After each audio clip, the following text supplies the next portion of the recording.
Usai ditetapkan sebagai tersangka dugaan penyebaran fitnah dan memanipulasi digital atau manipulasi digital atas dokumen ijazah Jokowi, Roy Suryo CS belum ditahan. Meski begitu, salah satu tersangka yakni Rismon Sianipar bilang pihaknya akan mengajukan pra-peradilan.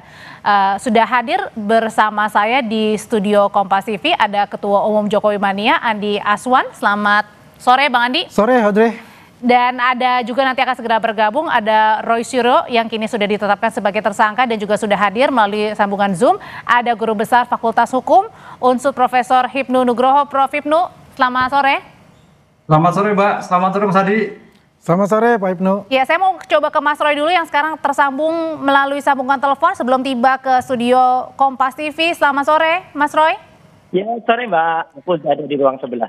Mas Roy, saya mau tahu dulu nih, apa tanggapan pertama Anda sebagai penuding ijazah palsu Jokowi yang akhirnya setelah gelar perkara menetapkan Anda dan kawan-kawan sebagai tersangka? Ya nggak apa-apa, itu kan hak dan kewenangan dari polisi, hak saya juga untuk membela diri. Dan insya Allah nanti akan kita buktikan, seluruh rakyat Indonesia akan melihat apakah bukti-bukti yang sudah kemudian digunakan untuk menersangkakan saya, itu benar-benar ada atau hanya fotokopi. Karena kita tahu, pada kasus yang lulu ya, ditetapkannya Gus Nur dan bahkan ditahannya Gus Nur dan Bambang Tri, itu semuanya hanya berbekal fotokopi.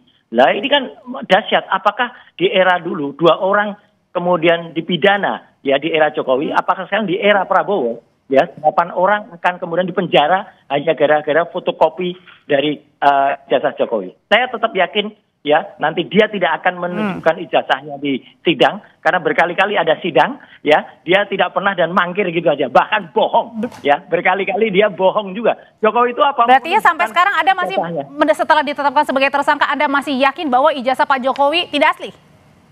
Tidak asli, 99,9% Oke. palsu. Dan insya Allah itu nanti rakyat akan melihat dan Allah Subhanahu Wa Taala akan menjadi saksi semua. Oke, tersangka Roy Suryo, Bang Andi masih berkeyakinan sudah ditetapkan sebagai tersangka, masih yakin ijazahnya Pak Jokowi nggak asli? Ya itu kan haknya Mas Roy Suryo ya yang mengatakan itu. Yang jelas kita lihat institusi negara sudah mengatakan bahwa ijazah beliau adalah asli. Bagaimana katakan ijazah beliau asli ya, sekarang sudah ada penetapan tersangka ya kan. Ada 8 orang. Dibagi 2 klaster. Dibagi 2 klaster. Jadi ini menarik ya. Artinya ada 5 orang klaster 1, ada 3 orang di klaster 2. Ya. Jadi intinya di sini adalah perbedaannya itu hanya di apa namanya pasal yang digunakan. Oke. Ada pasal 160, terus ada pasal yang di luar yang pasal 160 itu di klaster yang kedua. Ya pada dasarnya ya kita juga menghormati apa yang telah dilakukan oleh Mas Roy Suryo dan kawan-kawannya itu dalam arti pembelaannya nanti ya mau melakukan pra-peradilan itu adalah hak konstitusi yang dilindungi negara juga. Oke, apa benar Mas Roy Suryo dan kawan-kawan ini akan mengajukan pra-peradilan? Nah kalau ini saya asli datang ada fisiknya. Kalau yang tadi ijazahnya itu nggak asli. Tapi sudah ditetapkan sebagai tersangka Mas Roy. Nggak apa-apa. Yang namanya tersangka itu 1 tahapan. Wong saya tersangka nanti mungkin kalaupun jadi terdakwa.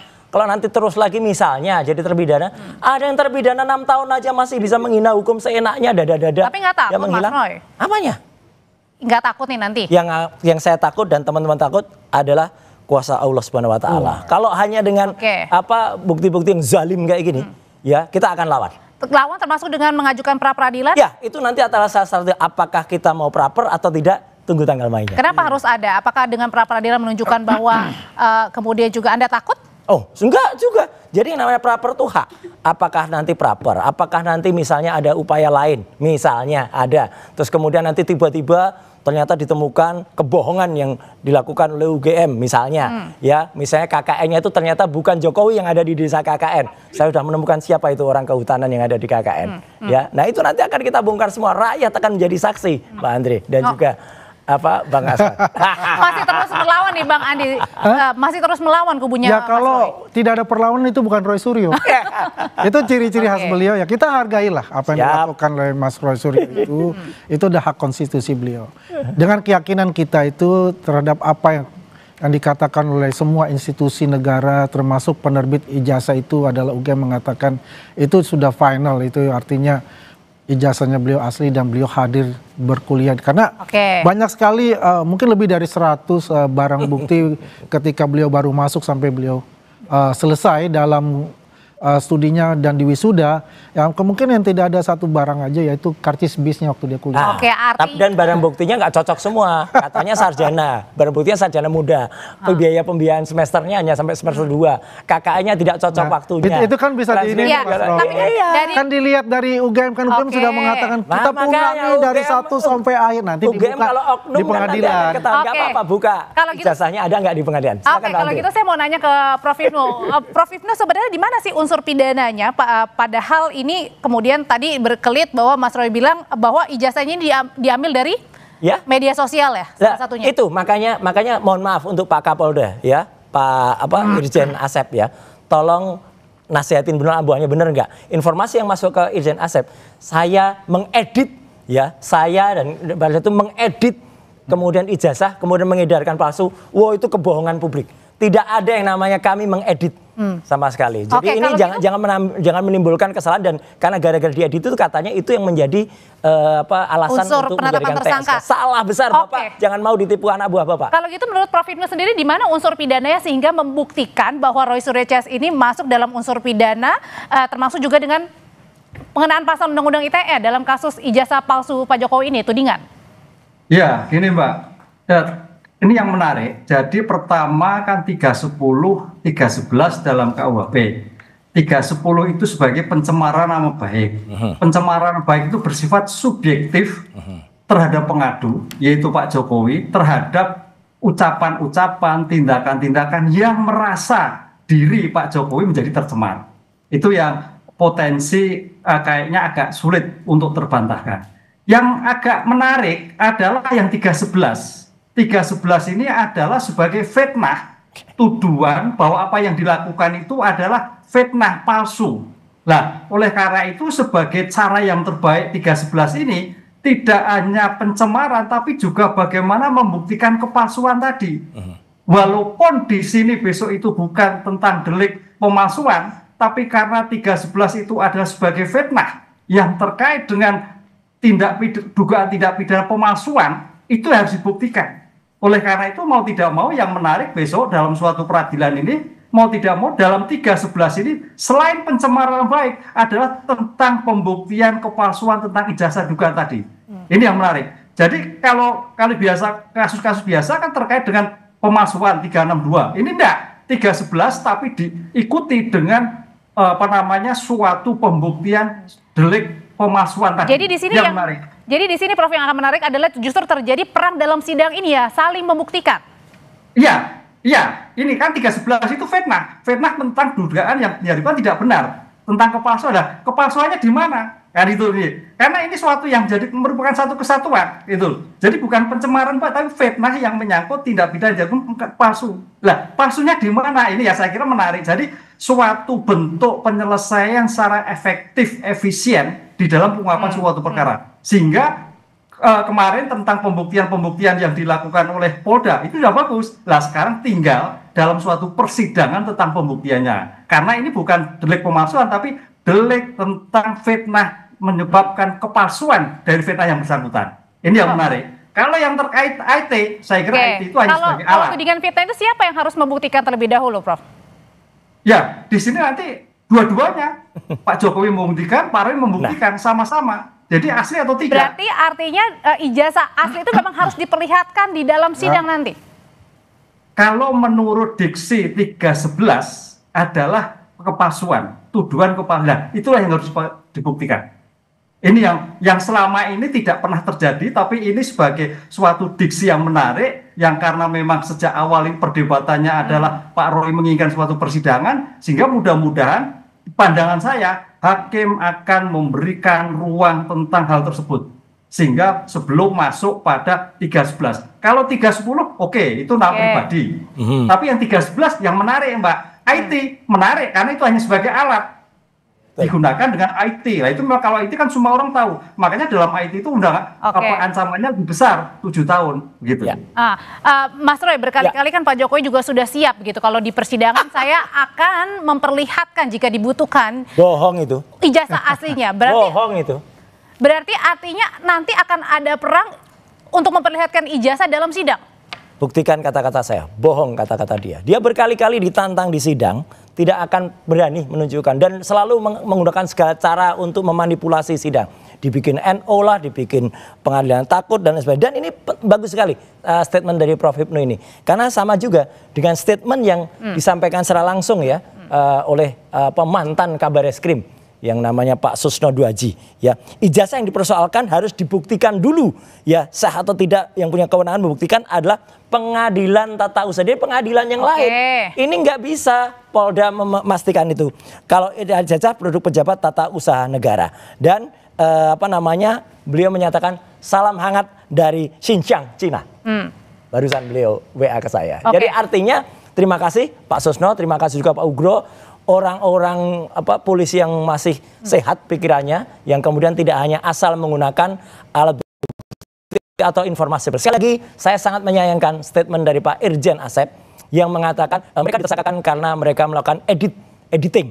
Tidak ada Pak editing yang dilakukan. Justru ada orang PSI yang namanya siapa itu yang kemudian Sandi itu ya, itu yang kemudian mengupload dan membuat ijazahnya miring. Begitu saya miring, itu beda. Itulah yang bisa kena pasal 32 atau 35. Jadi maksudnya Anda adalah penetapan Anda sebagai tersangka ini tidak tepat pasalnya? Sangat tidak tepat dan itu harus batal gugur demi hukum. Dan itulah nanti ada langkah upaya apa yang akan dilakukan. Ya Pak Andi silakan ketawa. Bang Andi, sebenarnya kemarin pada saat Anda dimintai keterangan oleh media adalah bagaimana respon Anda terkait dengan tudingan atau sangkaan atau Mas Roy Suryo sudah ditetapkan sebagai tersangka, Anda bilang Pak Jokowi sudah siap memberikan ijazahnya, menghadirkan ijazahnya di persidangan. Jadi kalau tadi dibilang Mas Roy bilang itu adalah bohong, belum tentu? Jadi Audrey, pokoknya apa yang dikatakan oleh Roy Suryo dan kawan-kawan itu hak dia untuk defend. Dia mau plot twistnya kan paling jago plot twist ini, ya kan? Apakah dia punya komunikasi dengan Pak Jokowi? Kan enggak. Yang komunikasi kan adalah saya. Pak Jokowi mengatakan, saya siap apabila diminta oleh pengadilan untuk membuka semua, saya akan buka di depan pengadilan. Dari jasa SD, SMP, SMA sampai S1. Itu jelas itu. Mengatakan saya. Di mana? Di Solo mengatakan. Jadi itulah. Ya, kalau Roy Suryo mengatakan bohong-bohong, ya memang ini metomania namanya. Tak kasih tahu, termasuk yang bohong. Kemarin ada relawan Jokowi datang ketemu dengan Pak Jokowi. Katanya yang si Judiari itu, ya itu kan mengatakan, saya udah lihat ijazahnya asli. Freddy Damanik mengatakan, benar nggak lihat ijazahnya? Oh ijazahnya masih disita polisi. Ya kami lihat scan-nya. Itu kan bohong. Nah kemarin kan Bang Freddy juga pada saat ketemu di Solo, Pak Jokowi sendiri sudah. Nggak, itu bohong. Freddy mengatakan sendiri dalam Kompas TV kemarin sore, ya Zoom waktu itu, dia mengatakan enggak kok itu hanya scan. Gimana ini scan? Jadi kalau gitu, jadi kebohongan itu akan diturunkan dari Jokowi ke. Jadi setelah ditetapkan sebagai tersangka, apa langkah hukum selanjutnya yang akan dilakukan oleh Mas Roy nanti ya? Usai jeda. Iya.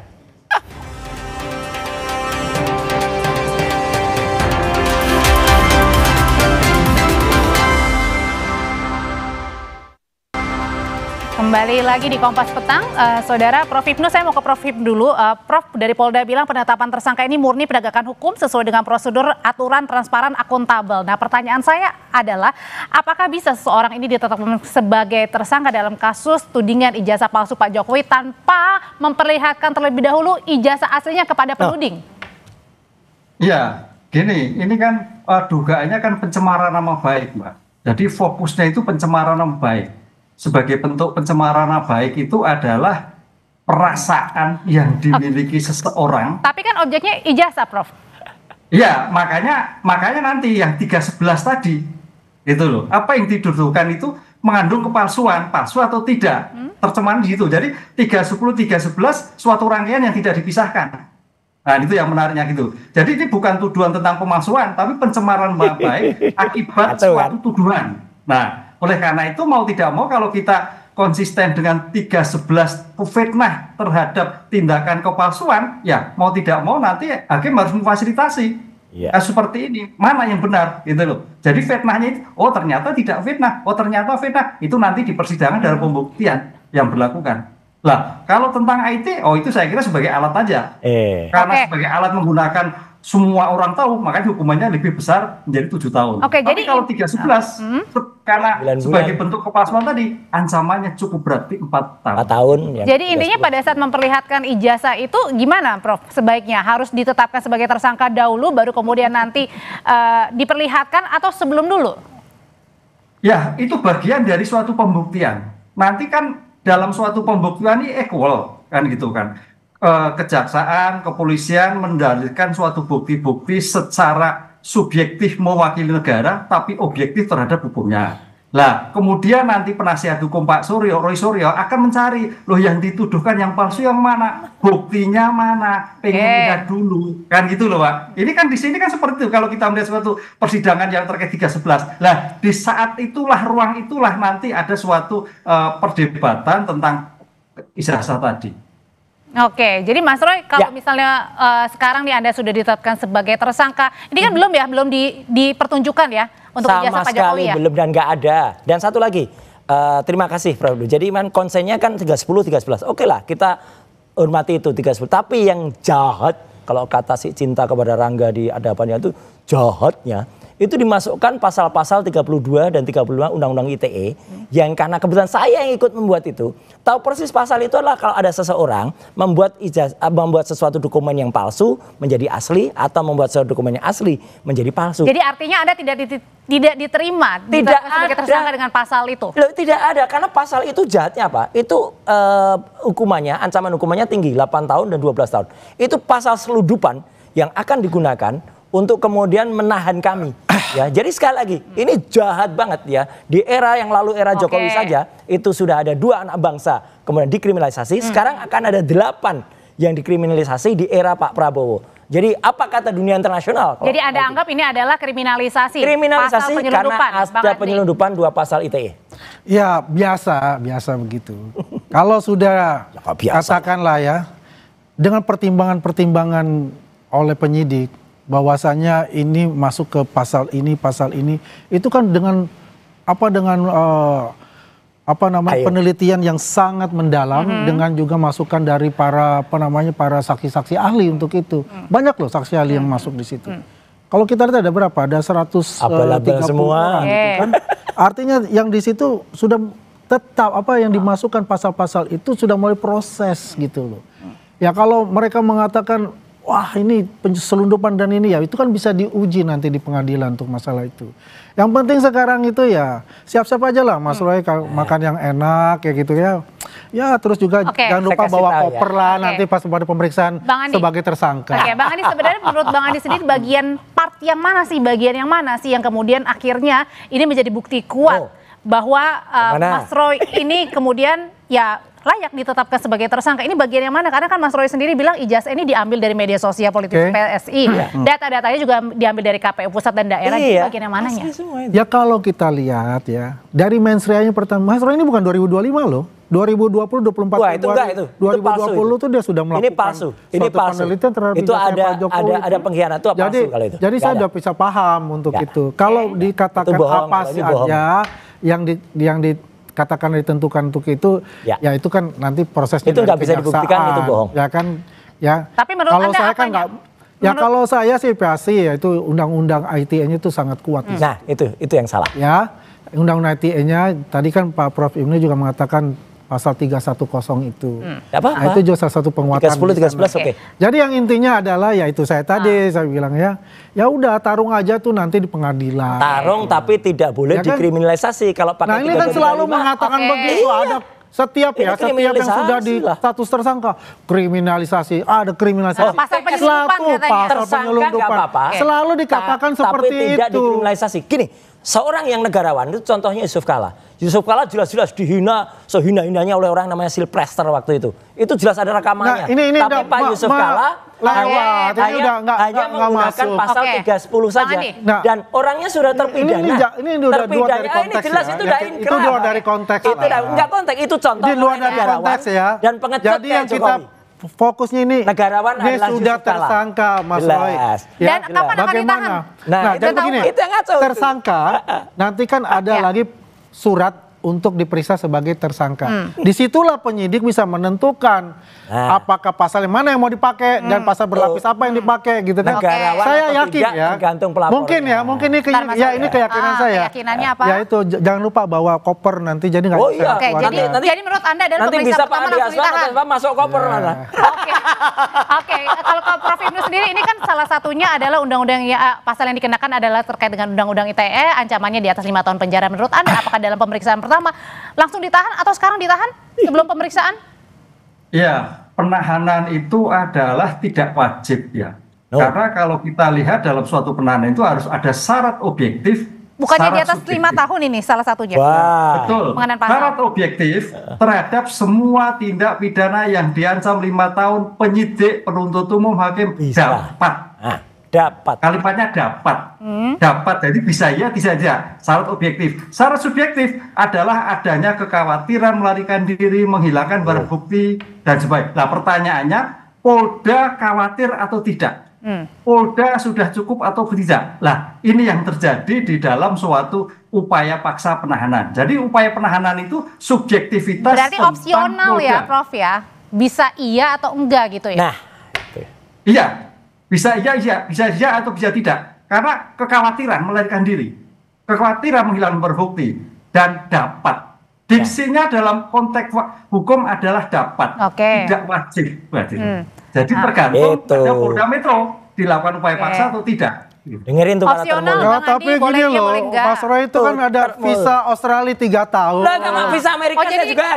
maksudnya Iya kan? dikhawatirkan? Gimana? Oh ya Visa- bisa saja ntar dia Visa saya Australia berangkat, ada. saya ke Oh, Australia lihat, visa Schengen gitu. juga Ya ada, kan? nggak ada masalah. Oh, iya. Mas Roy nggak akan Jadi gini kemana-mana lah. kan? Ngapain Nggak- kemana-mana? nggak kemana-mana. Saya kemana-mana kemarin itu ke Australia katanya, oh itu melarikan diri. Enggak, saya pulang membawa bukti. Itu yang dikhawatirkan karena bukti bahwa Gibran Walah. adalah tidak sekolah. Saya SMA. sudah Oke, lihat, kita kembali ke saya topik sudah lagi. lihat Iya. sertifikat yang Mana dibawa. omong-omong? Mana Itu ini bohong lagi? sertifikat Inggris. Ini bohong lagi nih. Jadi Oke. intinya ya, Ini bohong kalau lagi saya nih. Pak Hipnu Aduh, itu mungkin ya, bohong lah. persepsi Pak Hipnu ya. Iya, iya, iya. Selama ini kalau kita ketahui, yang di atas 5 tahun itu selalu ditahan. Wah, Kan begitu kacau. ya. Enggak. Kalau Sama Pak sekali. Hipnu bilang ini dapat ya.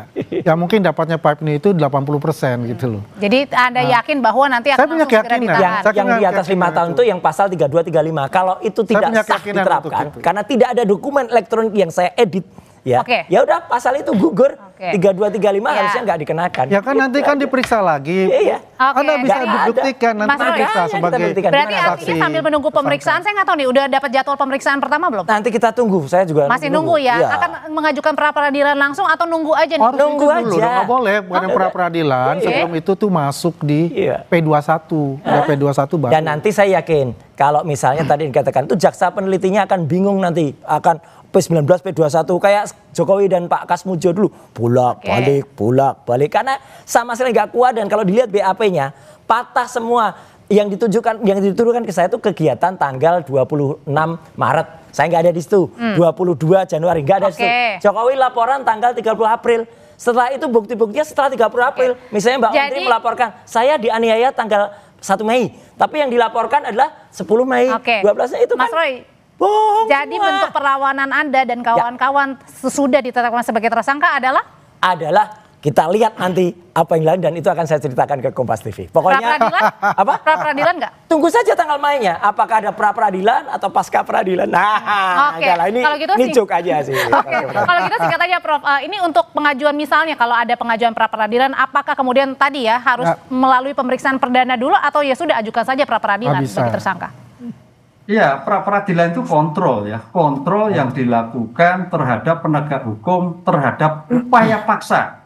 Apa itu upaya paksa? Terhadap penangkapan, penahanan, penghentian penyidikan, penghentian penuntutan, penetapan tersangka lainnya, penggeledahan maupun penyitaan. Nah, tampaknya kalau nanti Pak Roy Suryo itu adalah tentang penetapan tersangka. Terhadap penetapan tersangka itu bukti apa bagaimana cara memperolehnya. Lah itu yang nanti, karena ini sebagai syarat formal, Pak. Tapi belum masuk materi loh ya. Belum masuk materi. Bagaimana Polda Metro memperoleh bukti? Bagaimana Polda Metro sudah melakukan pemeriksaan saksi atau belum? Apakah Mas Roy Suryo sudah diperiksa atau belum? Lah itu yang materi-materi itu yang terkait dengan pra peradilan. Jadi belum masuk materi, tapi bagaimana menetapkannya begitu, Mbak. Oke, terima kasih Prof. Ibnu untuk pandangannya. Terima kasih Mas Roy, Bang Andi, terima kasih. Terima kasih, Audrey. Terima kasih. Ya.